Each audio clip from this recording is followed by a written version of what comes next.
sa inyo hapon. Punta po pala mga kasama, mga katrabaho. Ito po ay panibagong second ba upload ko po nito ang aking mga demo unit. Years old pa lang. Yung mga demo unit ko na dinidemo pagkakot may tumutunan. Ito po yung mga gawa ko ng una. Demo unit lang po siya. Ito ay 4 inches lang. 4 ang ahas. Ito ay may autofill. Ito po. Siya tumutulog. Pero siya po ito. Nakakaho lang siya. Kulang na po yung kanyang langis doon sana. Ito po ay ito po yung unit ko na wala po siyang taklog pero siya po ay hindi sumisiklab ng taas pagka nagkatubig. Yun po, may nozzle po siya, may pressurized na bukas po ang nozzle niya sa taas. Pero pagka siya inuman ng tubig hindi po siya lumilinis ng taas. Namamatay lang, nausok lang po siya, pumupula nasusobrang ng tubig, namamatay lang po yan. Pero hindi po siya sumisiklab. Yan po yung pang-demo ko lang dito. Yung ito. Palito ko po ang tapon. Palito ko po na ay hindi po yung may papunta ko sa chamber. Yan po. Ako tumutulong na.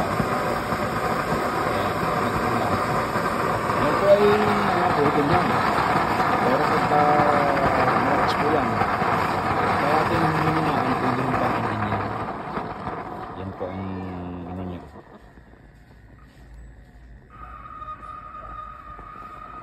Yan po ang pag wala na hong talagang hangin ay namumula na, pero pagkahoy yan lang hong pang ininya.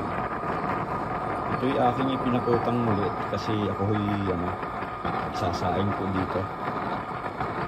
Sasaing ko po dito. Ito po ang sasaingan ko. Ito po yung kasirola na manipis lang. Pero tingnan po natin kung siya ay masusunog baga o magtututong ang ilalim. Yan po. Ito po mga kasama. Yan lang siya. Yan ang patay niya, pero ayan patay na siya. Pero ganun lang pang in ko siya. Tingnan po ninyo ang apoy. Pagka inano natin ng konti, yung pang-apoy niya, pressurized po siya. Pressurized po yan. Pero siya ay splash proof.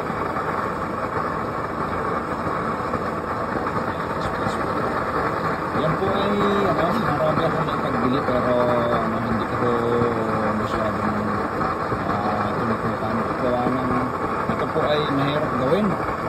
Hindi ka po nagawin may mga takot lang. Takot lang po yun. Ito ay dalawang unit lang po ang nailabas ko. Ito po tinulayan kasi mahirap po gawin ng naman yan. Ang burner at saka yung mga nozzle.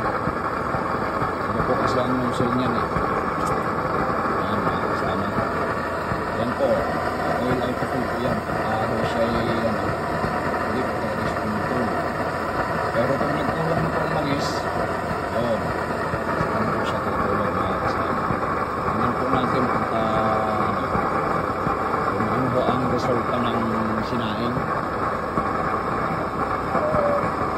Kung hina-hina at baka medyo dahan-dahan lang po ang luto niya. Hindi ang mapipersa kasi rola po yan. Manipis lang po yan. Siguro tama na po yung konti lang. Yan.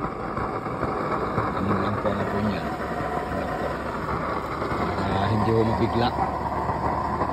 Pero siya po yung kumukulo na Dali ho Yan po. Problema ho, pag ating nilaksan ng apoy, ay sunog ho ang ating sinaing.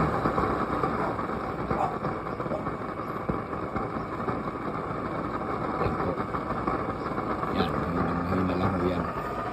Para hindi naman ho masunog ang ating sinaing.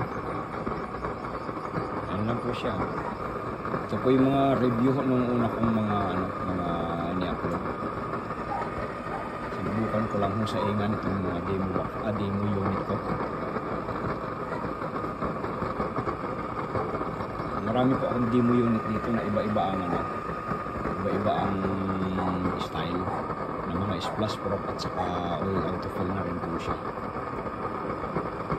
Ayan, kasama tingnan po ninyo ang niya. Medyo may pula na ho siya, gawa ng madumi na ho yung lalim.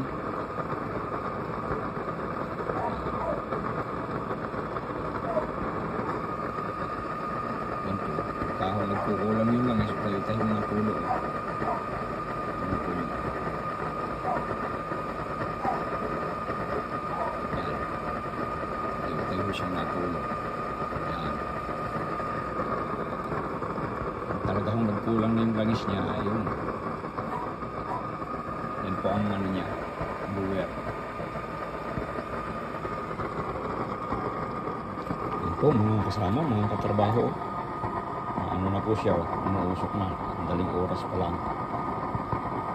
Hindi lang po natin persahin at gawa ng masusunog ng ating sinaing kasi rola po yan. Hindi baliw sana kung kaldero.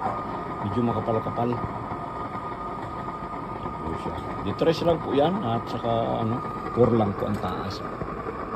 Iba lang ako nga ang nozzle niya. Hindi ho yan katulad ng mga ordinaryong nozzle. Yan po. Tumutulong na po siya pag nagkulang na. Yan.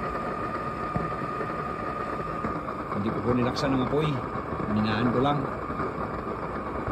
Para safe ang sinaing. Yan po mga kasama. Yan lang po ang style niya. Yan.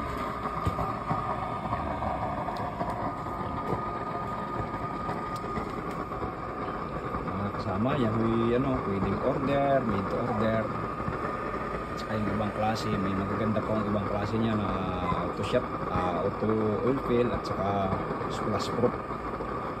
Kaya mga kasama, kung inyo pong nagustuhan ang aking pinakita sa inyo ngayon, subscribe naman po, hit ang notification bell, like and share para sa mga susunod ng mga video na aking ipakikita ay kayo updated. Maraming salamat po. Magandang hapon. Pagpalain po tayo.